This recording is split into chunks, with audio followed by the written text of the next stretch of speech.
A magical stone gleamed under the sunlight on the far-off and lush flowers and fruit mountain. Weathered by the elements and imbued with the heaven and earth chai, this unique gem was about to give birth to an exceptional creature. Sun Wu Qng, in Mandarin, or Sun Wu Qng, emerged on an auspicious day, a slender and agile figure with sparkling, star-like eyes. Not yet conscious of his greatness, Sun Wu Qng looked at the world with wonder and curiosity. Formed from a mystical element, he was ready to explore the vast world around him, a realm filled with wonders, challenges, and opportunities. With an untamed spirit and an unbridled heart, Wukong set off on his first expeditions, marking the beginning of his immortal legend. Sun Wukong was now in an area teeming with natural wonders. He had the innocence of a newborn, but the nimbleness of a supernatural being, and started to explore the flowers and fruit mountain. His quest was driven by a sense of curiosity and a desire to find out what the world had to offer. Wukong soon learned to feed on the wild fruits and drink from the mountain's clear springs. He dexterously navigated his way through the trees, jumping from branch to branch, mastering the silent language of nature. With each new day, he found a different aspect of the mountain, from the small creatures that crawled under the leaves to the summits ringing the clouds. During this period of discovery and learning, Wukong built up a deep respect and bond with the nature around him, establishing the foundation for his future skills and wisdom. As Sun Wukong continued to explore the flowers and fruit mountain, a fortuitous meeting was about to take place. Bolstered by the commotion of his antics, a group of monkeys warily crept closer. To their astonishment, they encountered not a predator, but a being like them, yet with a mystifying aura. The monkeys, both curious and enthralled, stared at Wukong, who, surprised at first, soon felt a connection with these beings. With playful movements and amiable gestures, they drew closer, forging a unique friendship. Wukong not only found friends in these monkeys, but also a sort of family, bonded by nature and the freedom of the wild. Wukong was welcomed into this new circle as one of their own. He quickly learned the ways and manners of the monkeys, adapting to life in a community. It was a crucial moment in his path, signaling the beginning of his emergence as a leading and wise figure among his new peers. Sun Wukong started to assimilate the sounds and gestures of their language. With each day came a new opportunity to refine his communication skills. Possessing extraordinary cleverness and an inborn ability to emulate sounds, Wukong not only learned the monkey language but also began to perfect it. He was soon not only speaking but also telling stories, running games, and leading activities. He had a special knack for expressing complex thoughts and feelings, which set him apart from the rest. Wukong used language as a tool to connect and inspire his companions. It took no time for him to stand out among the monkeys due to his acute wit and unusual abilities.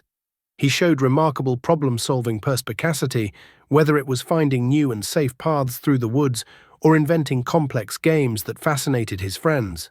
His quick reasoning and ability to pick up things fast were obvious in every aspect of his life among the apes.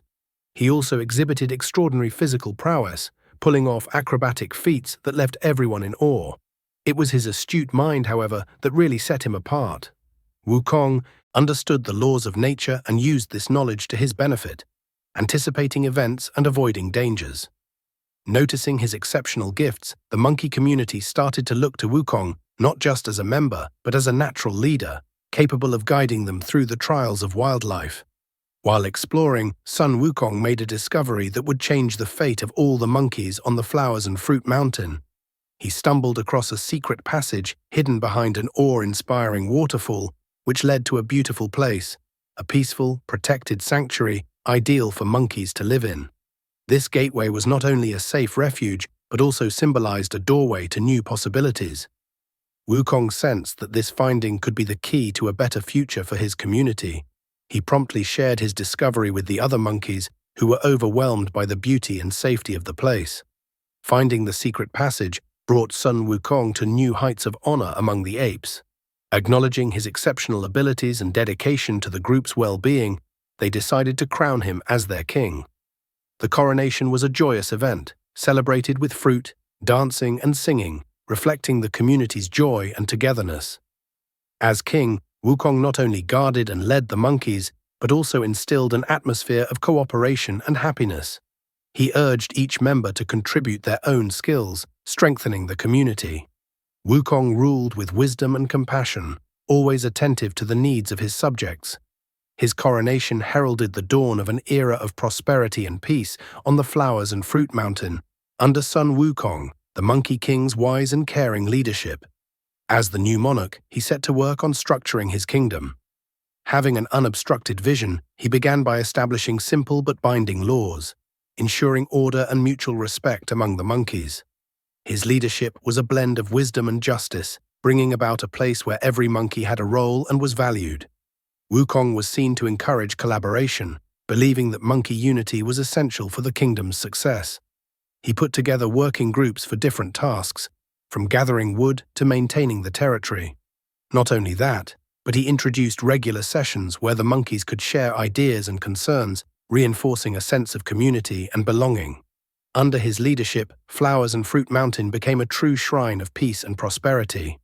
There was harmony, and the monkeys enjoyed a full life steeped in joy and constant learning. Sun Wukong's kingdom became an example of balance and happiness, where each monkey felt its place and purpose. Now a revered and well-loved king, Sun Wukong began to consider deeper questions about existence. One night, while watching the stars, he pondered the fleeting nature of life, perceiving that all beings, including the monkeys he so dearly loved, were destined to grow old and die. Wukong experienced a disquiet growing in his heart. Mortality, a concept that had been so far removed from him, became a palpable concern. Wukong started to question the purpose of his efforts and achievements if, in the end, everything would fade away with time.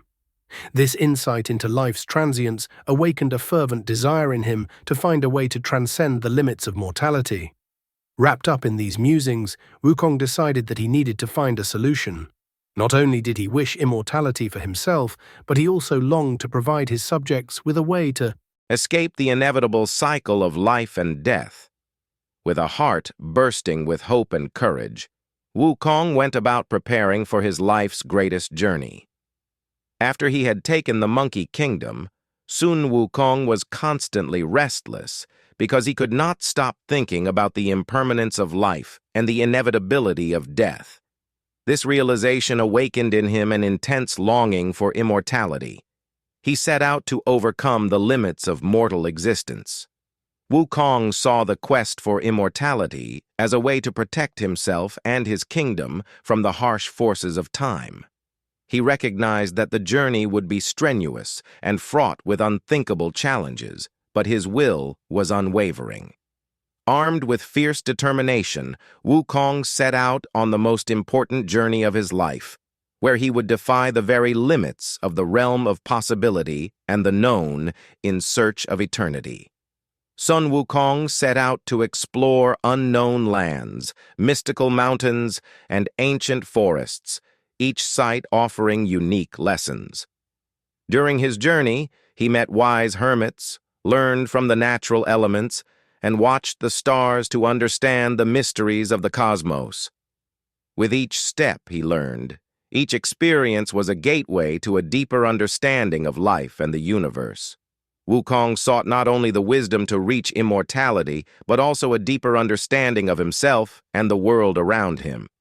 Throughout his journey, Sun Wukong met several spiritual cultivators, people devoted to the art of improving the soul and mind through ancient practices.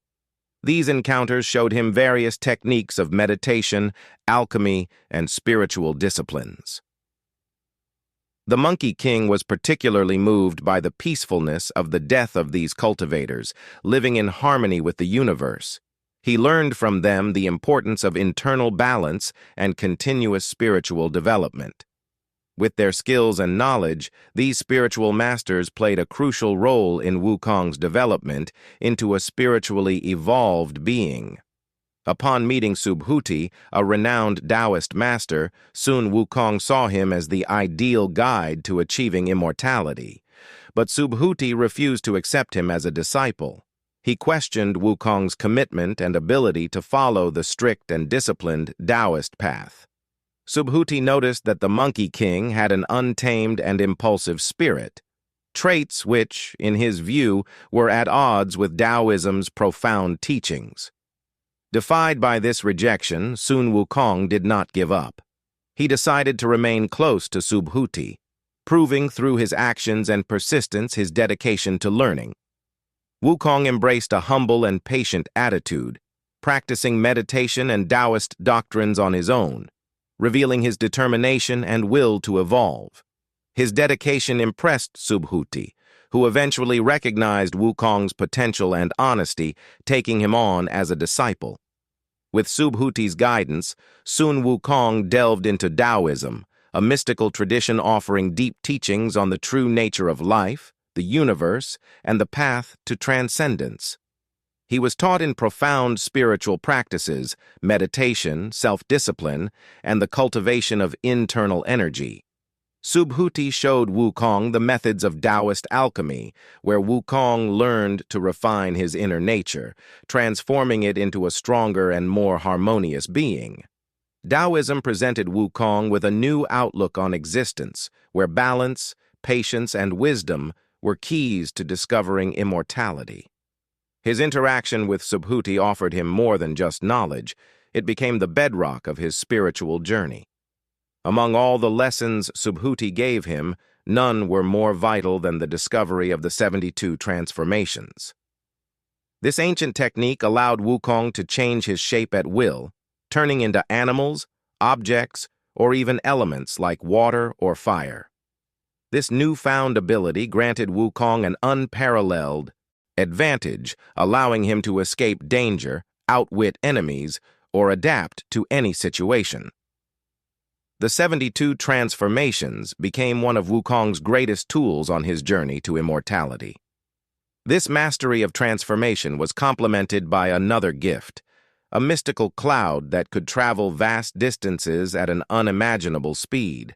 With this cloud, Wukong could now cover continents in a single leap, rendering even the most remote places accessible.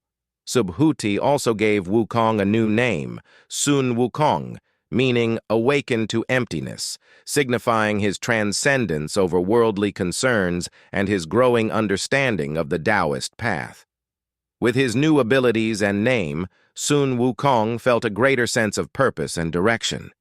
He was no longer just the Monkey King of the Flowers and Fruit Mountain, but a being on the path to true enlightenment and immortality.